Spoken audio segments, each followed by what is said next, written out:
It's an 87th Precinct podcast bonus episode. This is the bonus episode for the book, number 32 in the series, Long Time No See. We discussed in our main episode all about the pile of dead blind people that's the main feature of the book. And now we're going to do our usual look at the covers of the editions we've got and the covers of the original publications in the United Kingdom and the United States. I like that bit. First and foremost, we'll go around and have a look at what we've got in our hands here. I'll start. I have got a Pan edition from... What year have I got mine from? 77. So, I reckon. Mine's from 79. Ooh. It's not the first printing, but it's the So it's is 79 mine. edition. Copyright to the Huey Corporation, HUI Corporation, McBain's own company, Hunter's own company. Well, Steve-O, you've got exactly the same edition as me. Do you want to describe the front cover? Yep, there's very simple black background, and then there's something that looks like a shepherd's crook. I'm guessing it's a white cane, is it? I think so, yeah. Covered in blood, and that is it. It does make it look a little bit like a kind of Christmassy candy cane. Yeah, well, I wonder. It's set in November, is it? Yeah, it's November that the story's set. But I thought for a while, it's supposed to look like a Christmas candy cane. You know, like on Sadie when she died, and it's like a knife wrapped up in Christmas wrapping paper. But no, it's just... It's not as festive as it may appear. Shepherd-like. Murdered shepherd in... the middle of Isola. Yeah, tending to his flock, and that's about it, really. Yeah, it's a gold stripe Usual. pan. And 87th Precinct Mystery, so you know it's not the first one because it would say a new 87th Precinct Mystery. Ah. If it did. Title in the middle, black background, bloodied cane. Yep. And that's it, really, isn't it? What all you need, isn't it, really? It is, yeah. And it's got a... What's the word I'm looking for? Not testimonial. Is testimonial the word? Where they write a little thing on the blurb on the back? The best 87th Precinct, as well as the longest for several years, says the Sunday Times. And that was from the review we looked at in the main episode. So, do they call them testimonials? Is that the right word? Or has my brain gone soft? I think that is certainly a thing you can call them, isn't it? How much did you pay for yours? £1.50 I paid for mine. Oh, £2.50. So you come in. How much was yours? I don't know. Well, let's look at Morgan's edition now. Oh, do we have to? It's gaudy. It's dreadful. You've It's got- the Coronet paperback, 1994? 1994, Hodder and Yes, Stoughton. I Yeah, didn't even that's look it. that up, I knew it. 1994. What a nerd. That's it. Yeah. It's got smashed. It's bloody awful, isn't it? So big, horrible, bright orange McBain, which looks like M'Bain M'Bain. on the front because the C's kind of been co-opted into the M somewhere. And it's got a picture of just some fellow wearing dark glasses, one lens of which is smashed in a rather nasty kind of jagged and slightly bloody way. I don't know where the blood's come from because it's not coming from the eye, which is perfectly intact behind the jagged glass. It's so 90s. It's so very 90s, and it looks horrid. Scary, Frankly. though, isn't it? It's He looks like he might be the baddie, but he's the victim. if I hadn't known what this novel was and that I was definitely going to enjoy it, I would have probably steered clear on the basis of the cover because it's not a good cover. It's that sort of weird airbrush painting, isn't it? Style as well. Very... Yeah, it's very 90s. Yeah. So how much did you pay for it? I don't know. You don't know? I think it may have been an eBay one some time ago. Could be What's the anything. going rate on eBay these days? Anything up to £3, maybe? Probably around that, yeah. Yeah. Most of those eBay places as well are... Buy them for a penny, and or you get pay like £3 buy two, postage. get one free type thing. And so you're Yeah.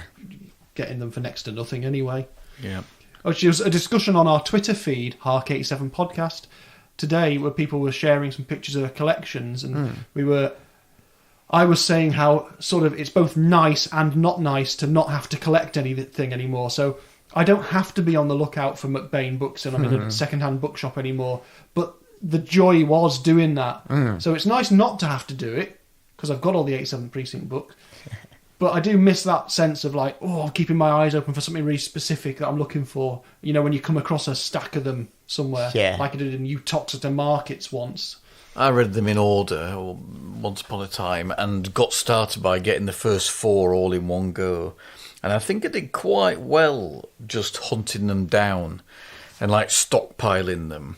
And my boss read quite a few as well. He was reading them at a similar time, but he never read them in order, so I would just get his passed over. But they reached a point where I knew I was closing down on my, and then started having to eBay them in order to make sure I didn't run out, so I could carry on writing them in order, reading them in order. I still You don't. can write them in order if you want. Well, yeah. I still don't actually have all of them, and there's still a few left to go. But the odds of me remembering which ones I don't have, if I happen to run into them in the wild in a bookshop now, are quite slim. Well, this is why I've started utilising spreadsheets, which I leave on like my Google Drive or whatever. So I've always got them on my phone. It's not a bad idea. Because otherwise, But mind you, having said that, even with my spreadsheets, I managed to buy 2 copies of Galahad at Blandings by P.G. Wodehouse in the last month. So, Well, I'm going to Glasgow next month, and I'll be visiting Alba Books, which is my favourite bookshop. Oh, excellent. And I think I will have to take a photograph of my McBain shelf, because there's normally a hefty stash of McBain's in there. Yeah. And I might be able to complete the collection. I'll have to forward you the tick list spreadsheet, Morgan, and maybe you can check it off. Because they're not massively common in normal like charity shops, are they? No. Every now and then Someone will have dumped 8 or 10 of them at a time. Yeah. Once in a while, yeah. and you generally see the more modern, like 90s, noughties ones, or the very early reedition, quite nice, reissues. Some of the penguins from early on, things like that. You run into those, yeah. But these types, pan. less so. Let's have a look now then at the original editions. And so I'm holding up now, and I'll share these as I usually do, the American hardcover version. Okay, sort of working a little bit on the same theme as mine, but just much better designed. Yeah, more simple graphic Yes. design. So it's a pair of dark glasses with one lens shattered, but it's done as a sort of cut out block of colour rather than a photorealistic airbrushed nightmare. Yeah. Okay, so am I scrolling down? Scroll across. Across? Yeah, to the paperback. Oh my god! Cripes. Quickly show me that one. That's the Bantam one, isn't it? It's fairly terrifying, that. Oh yeah, it was the Bantam editions. There's a handful of Bantam editions of these that were first published in Bantam, and they are weird looking things. Yeah. It's like spectral. Spectral pencil drawing, isn't it? Yeah. Of like a woman being murdered. It looks basically. but it's not clear enough what it is when you look at it. So it's like, is this some sort of banshee or something like mystical? Yeah, some kind of ethereal apparition. A hand on the top of her head. Ooh, that's quite spooky, that. So we're going bottom left now? You can, bottom left should be the UK hardback edition. Describe it, please, Steve-O. It looks like a still from a Dario Argento film, It actually does. There's a guy in a leather jacket just sticking out with a knife. Yeah, just a hand. Some tomato ketchup on his fingers. With a tower block and some lights in the blurry background. tower block in the background. So that looks a bit naff. Yeah. And although a good, nice idea, but a bit naff. Executed not particularly well. And then that's your ours. favourite. Yeah, the one we've got. I don't know. I think that's my favourite. I quite like that one. I like that You with look that the and dark think- specs. But that one's quite interesting. It is definitely interesting. The scary banshee. So the American editions are winning on this one, I think, aren't Definitely, they? yeah. In their original format. I'll put those up on our Instagram and everywhere else as well. As always, Hark 87 Podcast, we're there. So you can't find anyone else when you search for that, let's put it that way. Let's have a look at 1977 in... We've not huffed. Oh, I'm sorry, Steve. Right, forgive me, it's been so long. Right, okay. He's been on safari in South Africa, he's making the noise of elephants. Mine doesn't smell, but it does stink. I think mine wins those. Mine wins that was hands very down. efficient huffing. That It was. Oh, he's gone in for a second dip. There we go. Well, there we are. Okay, let's move on to 1977, and let's move on to... I've got the top 10 singles for the week commencing the 27th of March 1977, the week that this book was copyright registered, Okay. for both America and the UK. So do you think that What's this, suddenly it's going to be singles? very different and there's going to be loads of punk in there? I reckon there's No. loads of people we've never heard of I- and loads of old blokes. I reckon probably a fair amount of sort of disco-y stuff, probably some dreadful novelty records. I don't think there's any novelty records in here. They but- normally are around that time, but any ABBA? Yeah, there's plenty of ABBA in there. So the number one in the UK was Knowing Me, Knowing You. Of course it was. But the number 3 in America was Dancing Queen. So ABBA were doing all right. They So really they conquered were. America quite quickly then, didn't they? Yeah. When did they make ABBA the movie? That was quite late on, wasn't it? It's it like was. early 80s, Yeah, wasn't it? it was, yeah. With Lou Carpenter from Neighbours Yeah. in it. It's A reference. a very strange film, that, Yeah, isn't it is, yeah. Yeah, an odd one. Anything else? Come on, who else? Have a guess at some artists rather than specific songs. Boney M. Boney M were number 7 in the UK with Sunny. Excellent. Singles are we talking Yeah. here? The Bee Gees. The Bee Gees, no, not in the No, singles no. chart Okay. on this week. What was Elton John up to in 1977? Was he having a year off? I think he was having a sit down. Was I think he was still he'd had a big hit in '76 with everything he'd done and all the albums. So I think '77 was still riding on the coattails of that. That was would make Brian sense. Ferry starting to do a bit of solo stuff then? Possibly around then. Possibly, but it wasn't in the top 10 in this period. There's What's someone not a Don million Wi- miles away from Brian Ferry. Well, it's David Bowie's in there. Oh, of course. he Sound would and be, yeah. Vision was number 5. Yeah. Someone who was to die that year is in there. Elvis. Yeah, with a song called Moody Blue, which I do not know at all. No. Number 6 in the UK, never heard of it. That was passed me by. Let me fill in the Elvis gaps then for Presley. people here. So, in the UK, the top spots were Knowing Me, Knowing You, ABBA. David Soul was number 2 with Going In With My Eyes Open. Oh, I don't think I know that one. No, neither do I. Is Number it, 2 hit. Don't Give Up on Us Baby, I think, is the one that I remember. Well, he had that in America. It's going on. The Manhattan Transfer were at number 3 with Chanson d'amour. Rat-da-da-da-da. Shawaddy Waddy Under the Moon of Love? No. with When.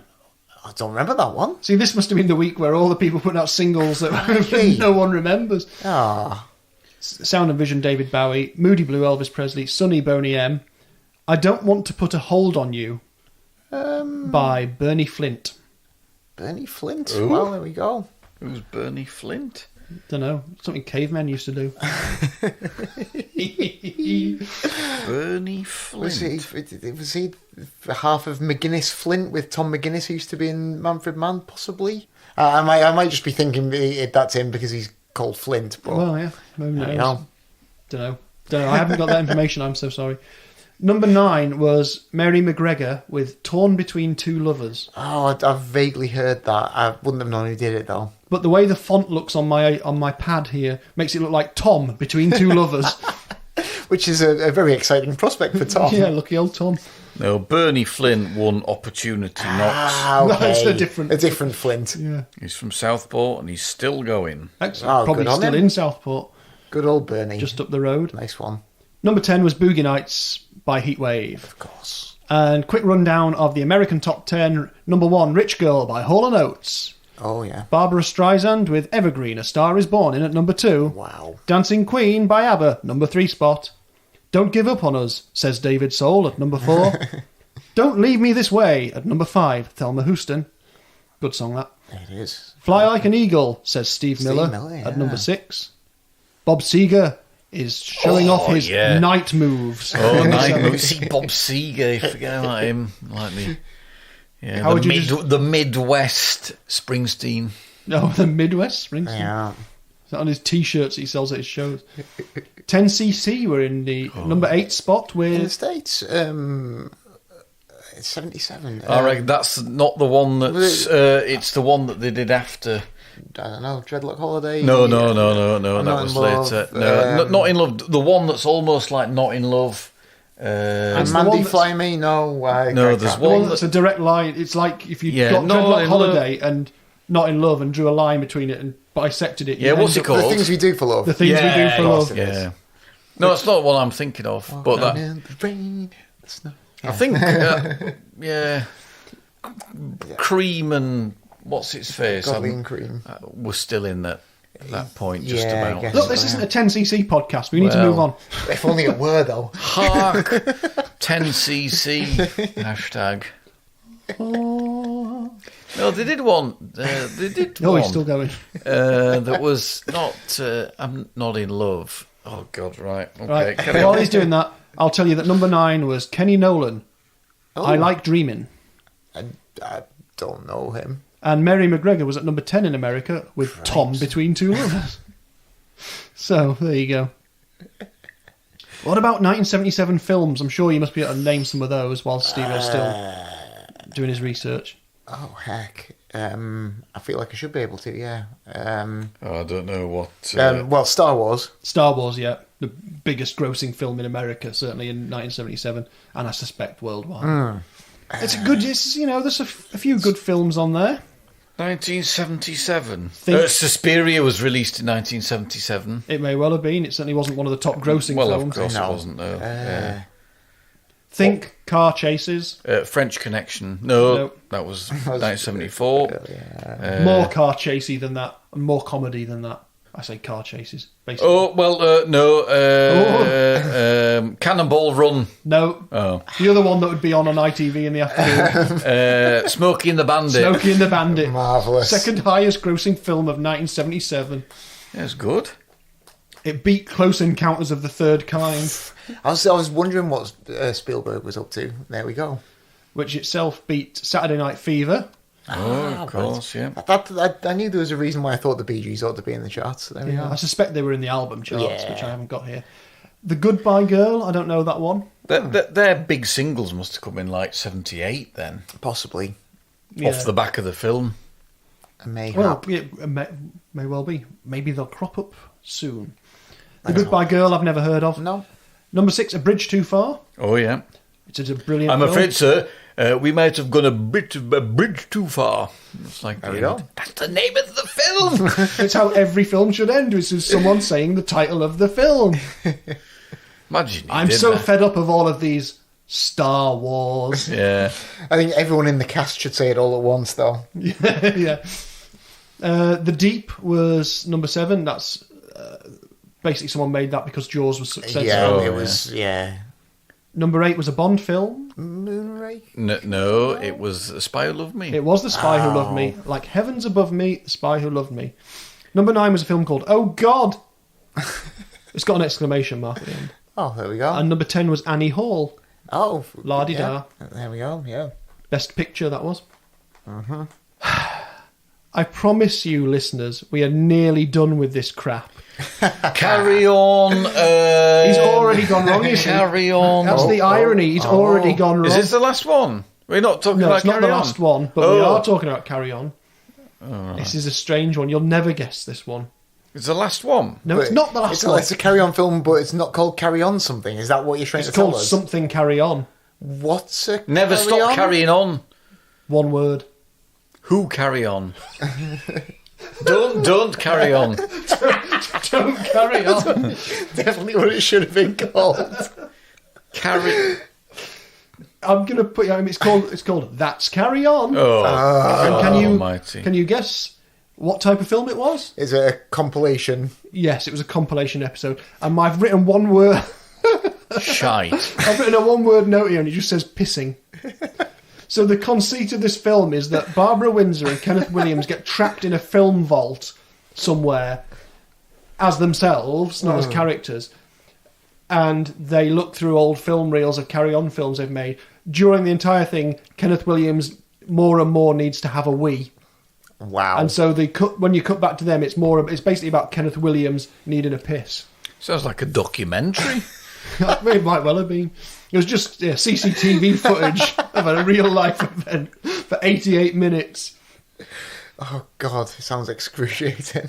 No, right. 2 TV adaptations of UK programmes. The film of Are You Being Served, which was God. a sitcom about a department store, which was very... Well, it's not one of my favourites, to put it that way. The UK film industry really pulling its weight at the moment. Yeah, a film of the TV show The Sweeney, but it was called Sweeney with an exclamation mark for some reason. But that should have been the musical version, surely. Yeah, definitely. Jabberwocky, the Terry Gilliam film, which is essentially a Python film, just post-Python, but before Meaning of Life's come out as well, so I like Jabberwocky. And then I've just written down all manner of sex comedies, because you just go down this list of British films in the UK and it's all like Confessions of Her and lots of things that should be called Confessions of Her. Robin Asquith. No. Yeah. We weren't doing great stuff. But I thought I'd have a little look at, as I've done before, Disney in 1977. Because Disney Plus is launching soon. Disney's such a powerhouse now, and it's so famed for its animated films, but it wasn't always thus. So tell me if you've heard of any of these Disney films. The Littlest Horse Thieves. Classic. Many Adventures of Winnie the Pooh. Well, We've heard of Winnie the Pooh. yes. A Tale of Two Critters. So is that going to be like Dickens with like ferrets or something? Presumably. I assumed it was like an early version of the Critters films from the 80s.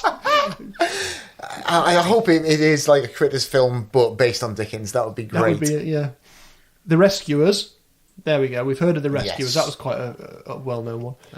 Herbie Goes to Monte Carlo. Yeah, Yeah, definitely. fair enough. Herbie Witchfinder General goes to Monte Carlo. Yeah. On the way to the Vatican, presumably. Herbie Witchfinder General be still best idea of a film come up with, I think. Pete's Dragon, which has been since remade. It has. I attempted to watch over the Christmas period and couldn't get more than 5 minutes in. Nah. And a film called Candleshoe, Oh. which I believe features a young Jodie Foster.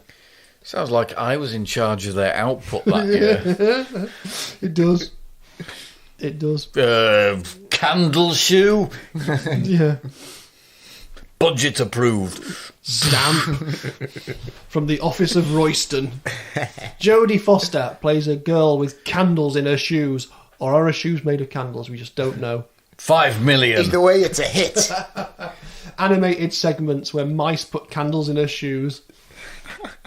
Bernard Bresslaw plays the candle maker. Of course he He's does. still on the books since one of our Of course dinosaurs he is does. missing.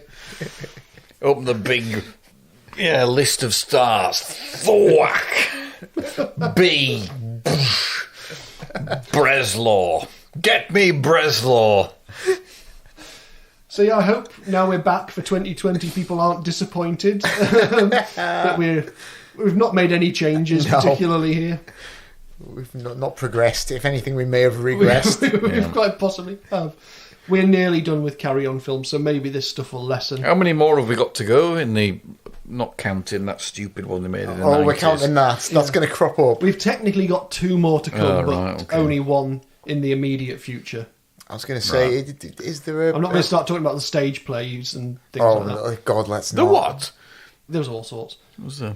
Okay, so what we'd normally do at this point in our bonus episodes, or what we have normally been doing for the past few episodes, is look at the fantasy casting of the TV adaptation of the 87th Precinct. And we've gone through a few characters, and we had planned to do the Stool Pigeons, Danny Gimp and Fats Donner, but we've decided to give you an extra month to think about it. But what I'm also suggesting, and I'm putting this forward to the committee, and you can hear committee live as I do this, is that we actually reserve that to be an online exercise. What I am discovering is, not from feedback, just from instinct, that we get to a point in this bonus episode where I then show you loads of pictures that no one else can see.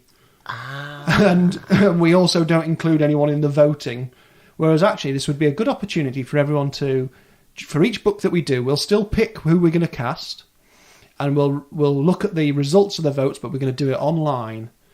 So we'll get our heads together as well for some suggestions ourselves, so that's not going to change. But we try and include everyone in it more and more, rather than spend 20 minutes of your time with us looking at my iPad in a room that you can't see. I suppose there is something to that, yes. So we're going to put some of the effort back onto you, dear listener. No. Some people have come up with some ideas for Danny Gimp and Fats Donner already, which I've is seen great. A couple of good ones floating around, yeah. So what are we going to do? Present to the shortlist, and then Then it's we'll put it voted out. on, and then the results announced in the following Yeah. episode. So Okay. I have, or announced online, but discussion will carry on in this format. It's also, it reduces slightly the need for us to come up with brilliant ideas. Generally, a matter of hours, if not minutes, before we've started.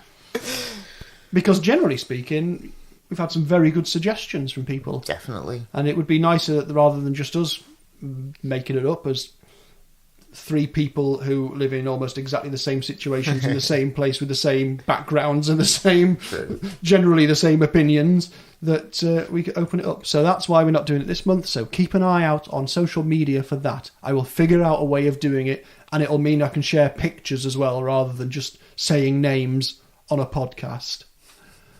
If that's all right with you fellas. Well, it sounds very reasonable. Yeah, it does indeed. Fantastic. Now, I didn't mention in the main podcast, but the next book we will be looking at Which one is it? Calypso. Do you remember anything about that? Doesn't sound very good, does it? Calypso. That sounds great. It's not just a study of the calypso form of music as it originated in the islands of the West Indies. I can't remember anything about it. And it's yet another one that I've never read before, so... It's funny because I could not remember this one very well at all. Like, for halfway through, I just could not remember for the life of me where it was going. And then I was like, oh, yes, this is all to do with the army. As we've said, I think, several times, that's the joy of McBain's. They are occasionally easy to forget, but that makes the joy of rereading them, last. Either that or we've got brain injuries. Well, I think any time you read this many books in a series, the details of the individual ones are going to fade a bit, aren't they? There'll be some that you'll remember really clearly, but really nice to revisit, definitely. And as I'm rapidly realising, I've read far fewer of these than you two, so I'm experiencing a bunch of them for the first time, which is great. Well, before too long, I'm going to be entering a period where there's quite a few I've not read that I've got on my shelves, so I'm looking forward to that, including some of the really big, box office names in the 80s as well. So cracking. I'm quite excited about that. I think when we get to the 80s is where my interest in editions come out. Oh, that's quite a few hardbacks. Those. Ah, there we go. Ooh. It's all to come, ladies and gentlemen and everyone. It's going to be a good year. It's going to be a good next 2 years while we try and get this finished. And before we go, quick roundup. What's anyone reading now outside of the 87th Precinct? I just finished, which I was telling you about the other day, a Margaret Miller. Oh, yes. Which was absolutely brilliant. The Stranger in My Grave. Oh, it's a cracker, isn't it? You read that? Yes. It's really good, isn't it? It's terrific. Yeah. Yeah, I was really impressed with that. That's only the second of hers I've read. I'm very much on the lookout for more Margaret Millers because, excellent. Yeah, quite an interesting plot in that, actually. Yeah. I haven't started in on my Margaret Miller yet. It's funny because she never really gets mentioned in like the scheme of things, and I don't know why. Gets overlooked a bit, which is quite interesting. I think. And then I'm about a quarter of a way through a John Dixon Carr at the moment. Oh, brilliant! Which is fairly nuts. The first Gideon Fell. Has someone been killed in a room yet? They have.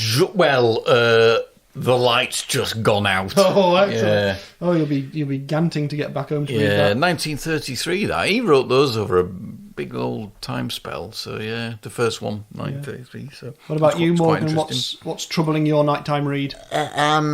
Just coming to the end of The Dispossessed by Ursula Le Guin. Oh right, yes, I've got that downstairs. I've never read that. It's marvellous. I've never really read a bad Le Guin. I've not read any Le Guin stuff for donkey's years, not since I was young. Basically, I was going through the sci-fi shelves at the library, so I really must revisit. I definitely haven't read that one, but I have got it downstairs. Oh, that's cracking. I'm enjoying it very much. And I am currently, we discussed before, I've read Guns by McBain recently, but I am currently getting stuck into the Silmarillion by J.R.R. Tolkien, because I am getting currently quite obsessed with Middle-earth again, which I'm not ashamed about. No. And it's very interesting. I tried to read the Silmarillion when I was younger, and I'd read The Hobbit and The Lord of the Rings. The Lord of the Rings was a struggle back in those days when you're a bit younger, because it's a heck of a tome. But I tried to read the Silmarillion, and it's like, oh no, there's no story here. But actually, if now I'm older and I'm able to read it understand it as being like a mythological saga being presented almost in that sort of language, it's all right. I'm getting it. Okay. I'm getting it now. So there you go. I'm stuck into that world. So if I start changing this podcast to be all about elven history, then you'll know what's caused it. Oh, heck. Shit. But anyway, I think you can guarantee that one of the books we'll read before we next come to do the podcast will be Calypso by Ed McBain. And until that time, I'm going to say ta-ra for now. Bye. Goodbye. Fare thee well.